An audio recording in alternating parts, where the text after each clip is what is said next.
Querida amiga, querido amigo, vamos a tomar como punto de partida un eslogan que se puso de moda en el mayo del 68 francés, cuando los estudiantes salieron a las calles de París y de Francia e hicieron su revolución.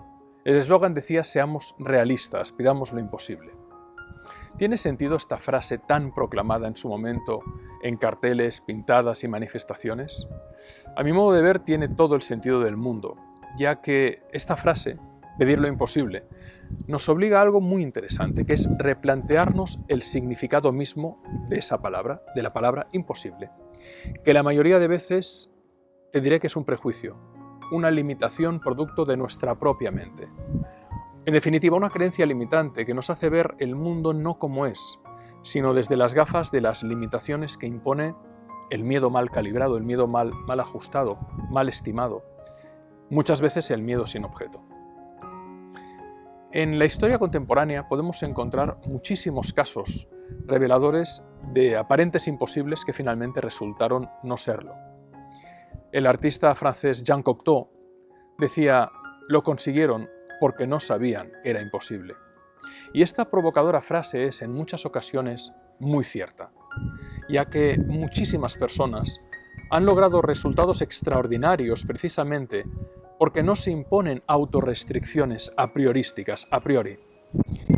Cuando comienzan su viaje hacia sus metas y objetivos, ello les permite crear y realizar sin las limitaciones que muchas veces, y sin darnos cuenta, nacen de nuestra propia inseguridad.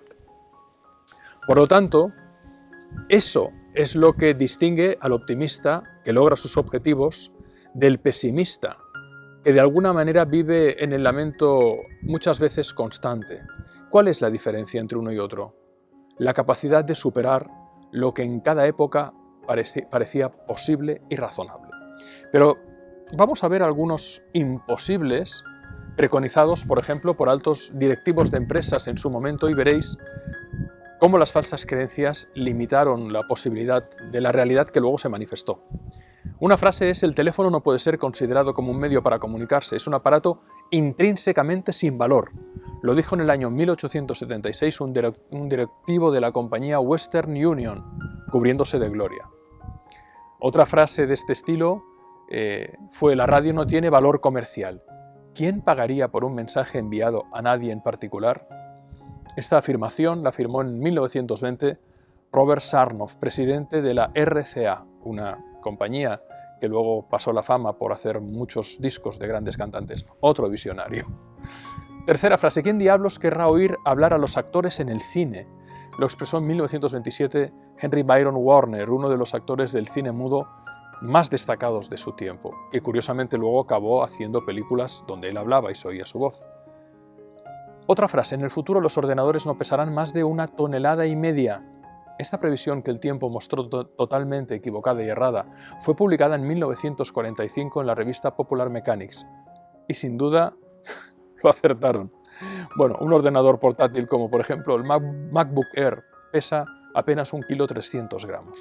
¿Ves las enormes patinadas que ha cometido la gente a lo largo de la historia? Por ejemplo, no hay ninguna razón para que las personas tengan un ordenador en casa. En el año 1977 lo dijo un directivo de Olsen Digital Corporation, y podría seguir y seguir y seguir. Si esas 5 personas, que aparentemente tenían un gran poder y un gran conocimiento sobre su materia, se equivocaron, erraron de manera tan sonada y que hoy los leemos y nos parece absurdo o ridículo lo que dijeron, porque consideraban que era imposible lo que hoy es una solución habitual, ¿quiénes somos nosotros, y aquí quería llegar, para decir lo que somos incapaces de hacer? La primera novela de Harry Potter, para que te hagas una idea, escrita por J.K. Rowling, fue rechazada por 12 editoriales, 12, antes de convertirse en un fenómeno mundial sin precedentes. El joven Walt Disney fue despedido de la agencia de publicidad en la que trabajaba por falta de imaginación, en palabras de su jefe. Él siguió adelante y cuando hubo montado su imperio creativo declaró: no hay nada más divertido que hacer lo imposible.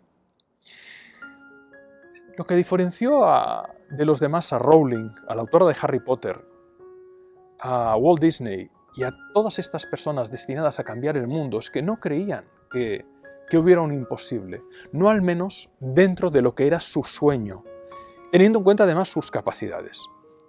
Te voy a poner un caso personal, un caso mío.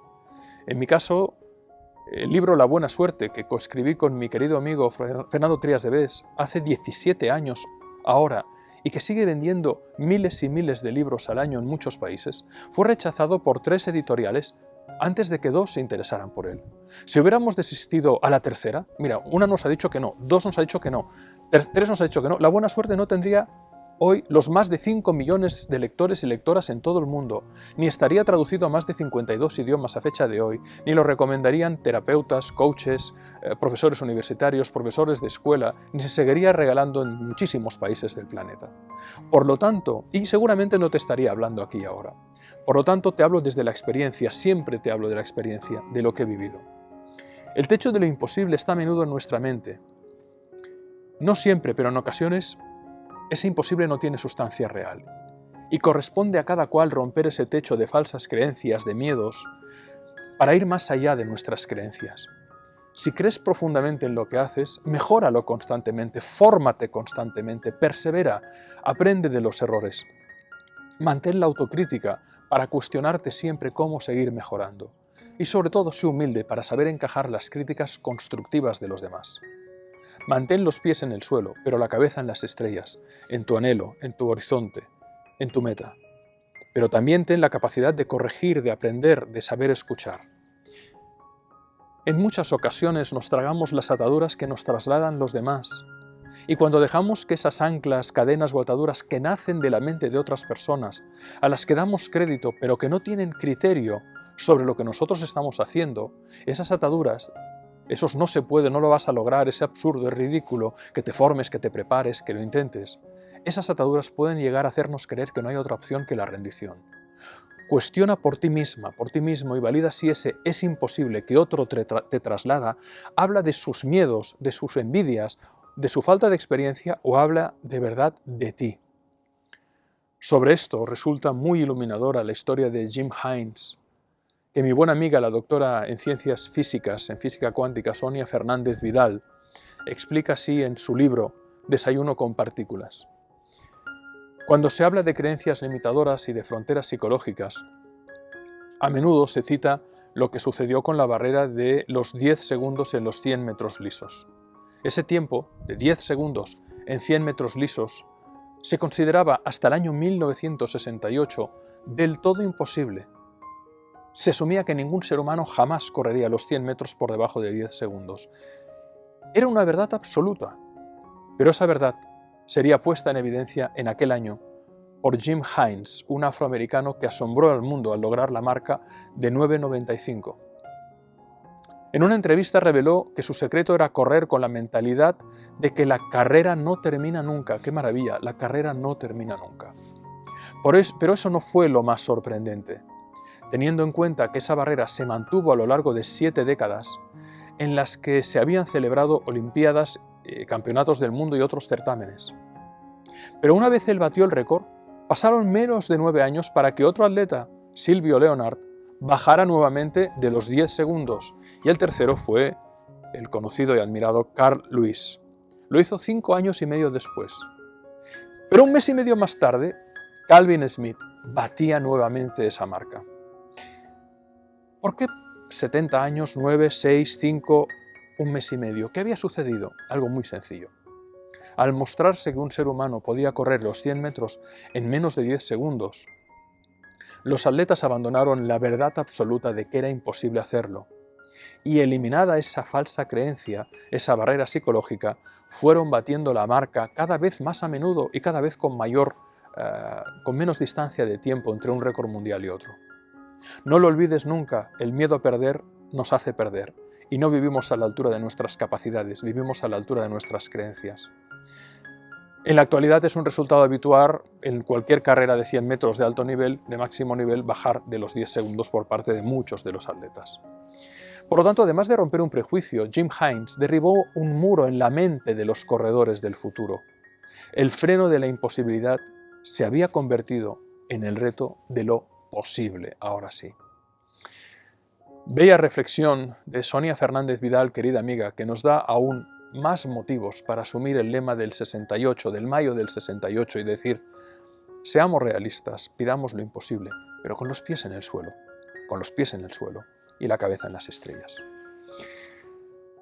¿Cómo podemos establecer una métrica de lo imposible? Muchas veces aquello que parece imposible en conjunto deja de serlo cuando lo diseccionamos en varios posibles. Y te voy a trasladar un ejemplo que procuraré que sea fácil de entender. Por ejemplo, alguien que se enfrenta a la creación de su primer libro. Asumir la escritura, por ejemplo, de un volumen de 350 páginas es un gran desafío, es un desafío mayúsculo. Imposible podría parecer si el compromiso que adquieres contigo mismo es que lo tienes que hacer sin poner una fecha y todo de repente. Pero si dices, bueno, voy a escribir una página cada día, en un año habrás cumplido tu objetivo. Una página cada día. Ahora es tu turno, querida, querido, y te propongo un ejercicio muy simple, te invito a un ejercicio muy simple. Escribe algo que te haría mucha ilusión lograr, pero que a día de hoy te parece no posible, imposible. Te invito a que subdividas ese imposible en pequeños subobjetivos que sí sean realizables por ti. Esos subobjetivos procura que sean tareas que te gusta hacer, que disfrutas con ellas. Ello hace mucho más fácil que te pongas en marcha y veas que la cumbre es más fácil de lograr de lo que piensas. Entonces, el siguiente paso sería: empieza a trabajar para el primer subobjetivo posible. Céntrate en él. Ya estás en camino de derribar tu propia barrera de los 10 segundos. A partir de ahora, en los próximos videoseminarios de este método Crea y logra tus objetivos y metas, vamos a ir aterrizando todavía mucho más y profundizaré muchísimo en herramientas, ideas y soluciones muy prácticas, muy operativas, para que en tu día a día, en tu cotidianidad, hagas pequeñísimos pasos que a largo plazo permitan que tus sueños, objetivos, anhelos se hagan realidad. No obstante, te invito a que comiences ya a calentar tu talento en el arte de lograr estos objetivos y metas a través de este ejercicio.